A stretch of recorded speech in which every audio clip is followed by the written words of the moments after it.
Hello చెప్పరా పోయినసారి అలాగే ఏదో సాకులు చెప్పి తప్పించుకున్నారు. ఈసారి రాకపోతే మన పెన్షన్ మీద ఒట్టే వస్తున్నారు కదా. వస్తానరా నేను రానురా, కావాలంటే మీరు వెళ్ళండి. ఇంకోసారి అలా ఫోన్ చేసి దబ్బుకు, అర్థమవుతుందా? ఆడితో నేను మాట్లాడుతాను, మీరు సామాన్లు చదువుకుని వచ్చేయండి. ఆర్డర్స్ కి టైం అయిపోతుంది, త్వరగా వెళ్ళరా. లొకేషన్ ఎక్కడే ఉంది? ఏ ఇల్లు అయ్యి ఉంటది?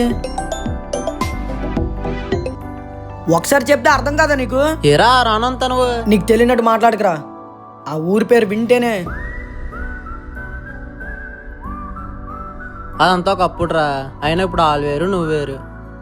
వాళ్ళ జీవితం వాళ్ళది, నీ జీవితం నీది. వాళ్ళ కోసం ఆలోచిస్తూ నీ సంతోషం నవ్వుకుంటూ వేటి.